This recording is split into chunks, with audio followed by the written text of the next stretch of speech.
గత బీఆర్ఎస్ ప్రభుత్వంలో 317 జీవోపై పెద్ద ఎత్తున రగడ రేగింది. ఉద్యోగులు ఈ జీవోపై తీవ్ర అభ్యంతరం వ్యక్తం చేశారు. పెద్ద ఎత్తున ఆందోళనలు కూడా చేపట్టారు. అయితే దీనిపై రేవంత్ రెడ్డి సర్కార్ సమీక్షించనుంది. ఇందుకోసం మంత్రివర్గ ఉపసంఘం ఏర్పాటు చేసింది. దీనికి మంత్రి దామోదర్ రాజనరసింహ చైర్మన్ గా వ్యవహరించనున్నారు. కేబినెట్ సబ్ కమిటీలో సభ్యులుగా మంత్రులు దుద్దిల శ్రీధర్ బాబు, పొన్నం ప్రభాకర్ ఉంటారు. జీవో 317 ప్రకారం కొత్త జిల్లాలకు ఉద్యోగులను ఆనాటి ప్రభుత్వం నియమించింది. అయితే జీవో 317 తమకు అన్యాయం జరిగిందని పలువురు ఉద్యోగులు అప్పటి నుంచి అభ్యంతరం చెబుతున్నారు. దీంతో వారి సమస్యలను సమీక్షించి పరిష్కరిస్తామని కాంగ్రెస్ పార్టీ మేనిఫెస్టోలోనే ప్రకటించింది.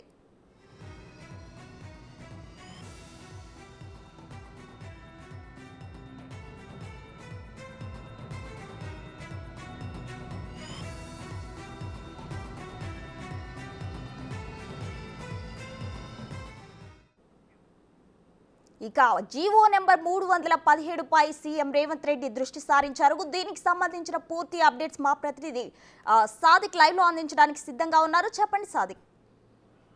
ప్రసన్న, గత ప్రభుత్వాలు ఉద్యోగుల పట్ల తీవ్రంగా పరిగణించినటువంటి 317 జీవోను పూర్తి స్థాయిలో సమీక్ష చేసి దాన్ని ఎగ్జామిన్ చేసి రికమెండేషన్స్ ఇవ్వాలని కూడా ఒక కేబినెట్ సబ్ కమిటీ ఏర్పాటు చేస్తూ ఉత్తర్వులు జారీ చేశారు. ప్రధానంగా ఇందులో దామోదర్ రాజనరసింహ కన్వీనర్, అంటే దాంట్లో చైర్మన్గా ఇద్దరు మంత్రులు శ్రీధర్ బాబు, అదేవిధంగా పొన్నం ప్రభాకర్ ఇద్దరు మంత్రులతో కూడినటువంటి సబ్ కమిటీ ఏర్పాటు చేయడం జరిగింది. అంటే కొత్త రాష్ట్రంలో 2021 తర్వాత కొత్త జిల్లాలో అయిన తర్వాత కొత్త జిల్లాలు అన్నది 33 జిల్లాలు అయింది. ఆ తర్వాత 7 జోన్స్, 2 మల్టీ జోన్స్గా ఏర్పాటైన తర్వాత ఉద్యోగుల విభజనలో చాలా మట్టుకు అనేక సమస్యలు ఉత్పన్నమై ప్రభుత్వ ఉద్యోగులు కొత్త జిల్లాల ప్రకారంగా దాన్ని ట్రాన్స్ఫర్ చేసే క్రమంలో సీనియారిటీ వాళ్ళకి ప్రాధాన్యత ఇవ్వడంతో జూనియర్స్ వాళ్ళందరూ కూడా పక్క జిల్లాలకు వెళ్ళడం జరిగింది. దీంతో వాళ్ళ యొక్క స్థానికత కోల్పోవలసి వచ్చింది. దీంతో వాళ్ళందరూ కూడా ఉద్యమం బాట పట్టడం జరిగింది.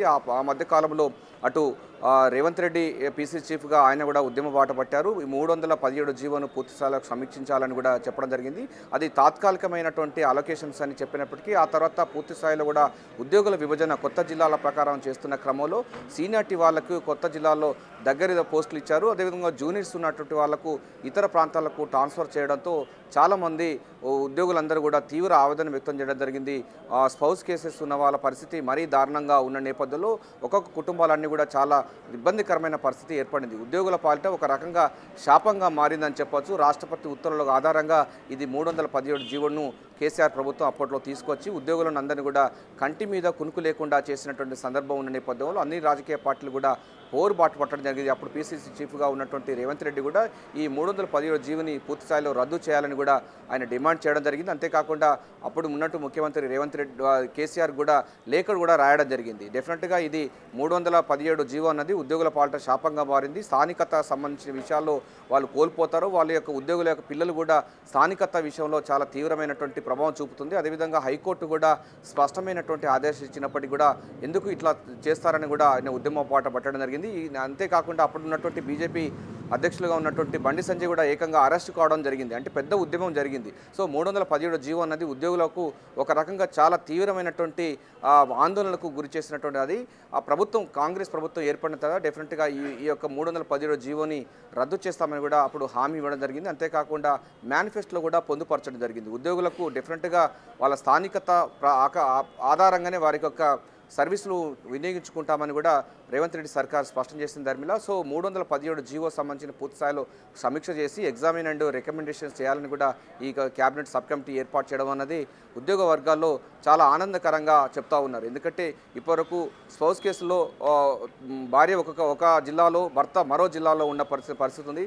వారి పిల్లలు ఏ స్థానికత దానిపైన కూడా చాలా అగమ్య గోచరంగా ఉంది. ఇప్పటికి కూడా వాళ్ళు ఉద్యమ బాట పట్టారు. ఇప్పటికి కూడా వినతి పత్రాలు అందజేస్తున్న తరుణంలో దీన్ని చాలా తీసుకున్నటువంటి రేవంత్ రెడ్డి సర్కార్ ఈ 317 జీవోని పూర్తి స్థాయిలో సమీక్ష చేసేందుకు పూర్తి స్థాయి కసరత్తు చేస్తుంది. సో వాళ్ళ యొక్క సీనియారిటీ ప్రకారం పరిణలోకి తీసుకుంటేనే మరోవైపు వారు కోరుకున్న చోటనే ఎక్కడైతే వారి స్థానికత ఉంటారో ఆ స్థానికత సంబంధించిన విషయంలో ఏం చేస్తారని పైన కూడా ఉద్యోగ వర్గాల్లో ఆసక్తిగా చర్చ కొనసాగుతుంది. సో 317 జీవో యొక్క విషయాలపైన అదేవిధంగా ఆ ట్రాన్స్ఫర్స్ విషయంలో అవకతవకలు జరిగాయి. సీనియారిటీ వాళ్ళు అదేవిధంగా ఉద్యోగ సంఘాల్లో ఉన్నటువంటి వాళ్ళకు దగ్గర పోస్టులు వేసుకున్నారు. జూనియర్స్ అందరినీ కూడా ఇతర జిల్లాలకు ట్రాన్స్ఫర్ చేశారన్నటువంటి వాదన కూడా బలంగా వినిపించిన ధర్మిలా పూర్తి స్థాయిలో దాన్ని చేయాలని కూడా ఈ సబ్ కమిటీ చేయబోతుంది.